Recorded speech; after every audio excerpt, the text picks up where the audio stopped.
Okay, so if you've been living underneath a rock for the past year and probably need an explanation for what the Absolute DC continuity even is, then here it goes. Absolute DC is a subline of comics that's in an alternate DC universe which has something to do with Darkseid or something, which reimagines a character without a key part of the history or backstory in order to see how they're affected and how they'd operate for that said thing. Batman, for example, isn't a billionaire, but rather is a working class guy instead, and takes up engineering jobs to understand the architecture of Gotham City better and use that to his advantage.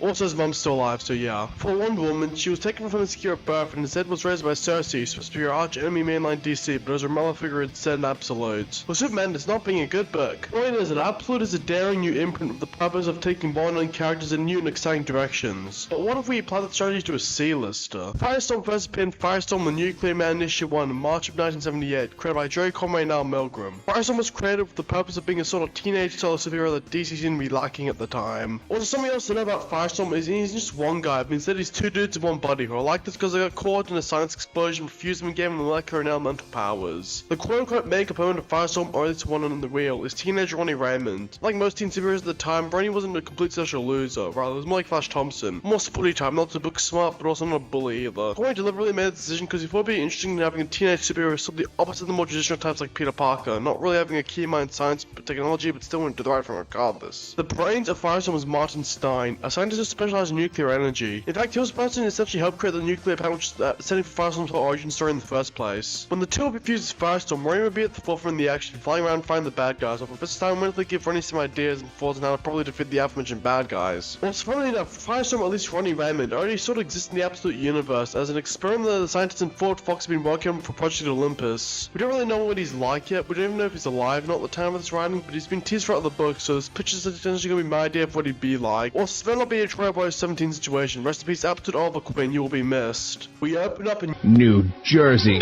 We see a protest group gathered around the Starlab facility. For a long time, word has gone out that Starlab has been conducting all sorts of unethical experiments, ranging from human and animal testing to chemical weapons with side effects which result in damage to the environment and accelerate climate change. The protesters, led by Jason Rush, are doing their thing, you know, protesting, but all of a sudden something strange happens. Just as one of them hurls a Molotov cocktail at the guards, it gets engulfed in a beam of molecular energy and transfigured into a rubber ball. They then look up in horror and bewilderment as they see a fiery figure in the sky. The Nuclear Man of New York has arrived just first they see the protesters stop protesting. As the groups dissipate and run away, Firestorm transmutates the environment around them to ensure that very people escape the side. It's doing good for the most part, but he took one glimpse of Jason and freezes for a second, which is all the time he needs to escape. Firestorm then flies out and soon returns to inside a Star Labs building where the head of Star Labs, New Jersey. Crystal Frost, is ready to greet him. You did very well today, Firestorm. Sure, you let a few slip away, but that's what we need. We'll find out that a metahuman is protecting Star Labs. These coalition freaks should think twice before this kind of stunt again, and I have you to thank for this.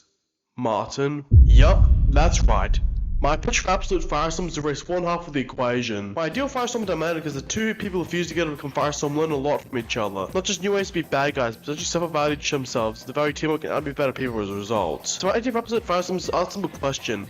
What if it's just one guy in there? The reason I specifically chose for Absolute Firestorm to just be Stein in there is because I wanted to explore what it'd be like if it's old Ernest Peterson for this pitch. Socially out-of-touch scientist was the only part of the equation. What if Ronnie was never really there to help Stein get out of his shell? I also don't want Stein to be an explicit bad guy, because that's been done a lot, like from his Earthly counterpart Deathstorm to Inferno from Brimstone. Hey, given the main version of Stein was retconned and doing some shady shit for the government, well, I'm not really fond of, I'll get into that one later. As such, I envision Absolute Martin Stein as a very conflicted person. He works for Star Labs only so he can find Ronnie, but they constantly make him do their dirty work. Take matters worse, head of New Jersey. branch of Star Labs is Crystal Frost. Killer Frost first appeared in Firestorm Volume 1 Issue 3 and was created by Jerry Conway and Al Milgrom. Crystal's whole deal is that she was deeply in love with Professor Stein when she was in college and he was a teacher, but Stein would often reject her advances. And just like that, Stein has already shown more integrity than every billionaire ever. The point is that in her debut, Crystal's story also touched on the negative aspects that the scientific field has on female scientists, so if Absolute I'd explore that aspect of a character. Also, when she eventually becomes Killer Frost in this universe, I wanted to take more inspiration from like the weird Freakazoid reimaginings of the Absolute characters that I went over for. Oh, fuck it, make her like a Frost giant or some shit. Yeah, that'd be awesome. The whole overarching mystery, I imagine the first arc of the series you have is essentially what happened to Ronnie Raymond, in which Stein goes through this internal conflict because he's working for Star Labs, who are really, really unethical, but what Stein doesn't know is that Star also have direct ties with Project Olympus from Absolute Flash, and they're withholding the information from him so he can work for him longer. As I alluded to earlier, in Doomsday Clock Issue 9, it was revealed via a retcon that Professor Stein actually orchestrated the event which led to Firestorm's creation, even apparently groomed Ronnie to become a proper heir or something. But I'm not really a big fan of that outcome because it was very cliche. Oh, the mentor figure did something evil and screwed up. Yeah, I've seen them for like too many fucking times. It's not really original anymore. So by having Stein be responsible for the accident, but also having like an immeasurable guilt, like it being his greatest failure, does a lot more to add layers to this character in my opinion. And the reason he's still working for Star Labs is because they heard that Ronnie escaped Ford Fox, and the result Stein needs to make all the resources he can to again potentially find the cure's greatest mistake. George Raymond doesn't really erase the actual living hell that Ronnie was put through, and doubts would be forgiven, but at the very least he just wants to make things right. Also, imagine there being two main storylines throughout the first arc, the first following Stein with Star Labs, the second with the Coalition. I envision the absolute universal collusion as a radical environmentalist group against unethical testing and deforestation. As mentioned before, Jason Rouge is a part of this organization. I envision him as a detriologist for the story it tells. Jason Rouge first appeared in Firestorm Volume 3 Issue 1 2004 and was written by Jan Jolie and drawn by Chris Cross. The original story, he was essentially the new Firestorm, gaining his powers after Ronnie Sorter died during the Identity Crisis. As a result, the energy and essence which irradiated from the exploded body, known as the Firestorm Matrix, essentially attached itself to Jason, turning him to the new Firestorm. Part of Jason's character was in those books was his massive insecurities upbringing. He often let himself get his energy get walked on by people such as his abusive father and a lone shark, but that all changed when he got his powers. My point is that my vision for an absolute Jason Rouge is that he dealt with his insecurities differently to his new Earth counterpart. Since he never went to the Firestorm Matrix, he sort of just had to put up with his father more and more, until one day he just left and ran away. Now Jason was at his lowest point, homeless and with nowhere to go, bounced from job to job and hitchhiking from Detroit, New Jersey. One day he came across Coalition leader Lorraine Rayleigh, who was running from the police. When asked where she went, Jason lied. In the process, Lorraine saw that someone who was also victim of capitalism in the world, and as a result, recruited him to the Coalition. She gave him a home and a community, and as a result, he's determined to prove himself as a valuable member to the cause. I thought it also be interesting to sort of explore a positive aspect of a core character's history being changed. Sheller's recovery was tough for Jason, he sort of struggled to overcome, but the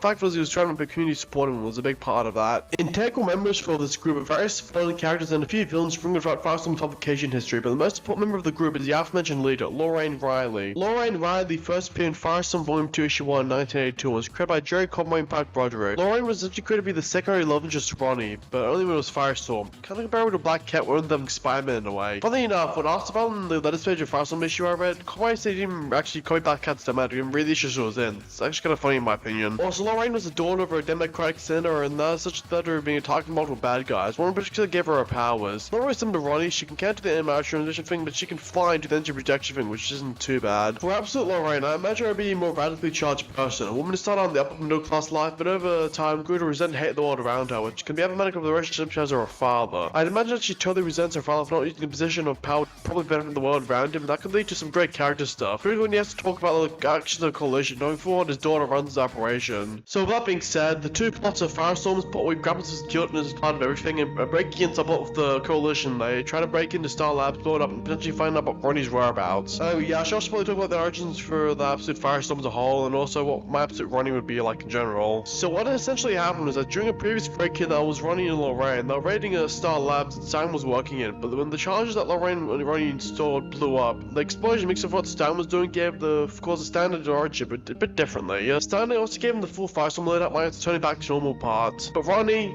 he didn't get off so easy. What ended up happening was pure body horror. His body constantly transmuting itself uncontrollably in all sorts of manner, animals, vegetables, and minerals alike. Ronnie was then secretly taken under the care of Dr. Savin Larson of Project Olympus and was constantly experimented on. Similar all times in the end of my first arc, what happened for Bush, Stan eventually teams up with the Coalition because both rise after the same thing. The Stan would be much of a help considering they hid the whereabouts. Also, another thing to note about my absolute Firestorm pitch is that if it wasn't already obvious enough, one of the big themes of the book is environmentalism and the danger of nuclear weapons and testing. But not just like a boring PSA where you're being talked down to. Well, you really get to see negative effects of the unethical testing of all sorts of things that could show off on Earth, and who knows, maybe this peg will also show an absolute version of Swamp Thing of Captain Atom, who knows. A picture of inspiration I want to draw from this particular part of my picture is a little story that John Ostrander did for his Firestorm run, known as the Elemental War. Well, a composite Firestorm, don't ask, had to fight against representatives of Earth's elementals like Red Tornado and Naiad, and Swamp Thing of course. Now, Stein heavily turns into Star Labs, and one of the major things he does in the next arc is use powers for actual good, like trying to restore the environments that Star Labs have polluted, transmuting all the weapons that he developed for the military and stuff like that. I'd imagine Arc 2 would follow Stein, Jason, or Lorraine as they have to find Ronnie while being hunted down by the government and by strange new villains. I have a few ideas for opposite versions of Firestorm's folks I'm gonna share in quick succession. Rapid fire, let's go. Absolute Hyena is Doreen Day, Ronnie's first girlfriend, a member of the Coalition, getting the curse from her sister, who's a police officer and a hyena also, don't ask. During their raid in the Coalition headquarters, as such, Absolute Doreen would start out like this Terminator-like figure tracking down the trio on their road trip, getting enough mental control to eventually join him and secretly sabotage to track down channel efforts. Absolute Multiplex is still Stein's bit lab partner, Danton Black. But after accident made in Firestorm, Danton gained the ability to clone, but one of them died in the initial blast. There's a bit of ambiguity on if the real Danton even survived or not, kinda like the Maul twins from Invincible. Absolute Black Bison is more of an anti-hero than a fallen villain. When initially I read the original Black Bison stories in Firestorm, I always felt like a bit racist in a way, because the way it depicted the Native American culture, I'm not quite an expert on the matter, so for my reimagining, Black Bison is 100% the bride. He's constantly fighting for the safety of his native reservations, as well as killing the racist landowners who threaten them. Kinda based, TBH. And finally, my take on Absolute Cliff Carmichael. I'd imagine this version of Cliff to be full of friends with Ronnie rather than just a nerdy bully. Let's just say that regular Cliff is more like Ditko Peter, then Absolute Cliff starts out more like my regular ideal Peter Parker. Not like the MCU sweeping away depictions of Peter, but rather a full-person quick temper and a lot of anger, but is a decent dude otherwise. My idea for Absolute Cliff is he starts out antagonistic with Ronnie when he first joins the coalition through flashbacks, speaking of nothing more than a dumb jock trying to impress Doreen, but learning more about Ronnie trying to actually probably be his friend, and then Star Wars mutilates Cliff. He's constantly being mentally probed and tortured for information, and that breaks him. As a result, he essentially kinda gets absolutely vilified and adopts the codename Brainstorm.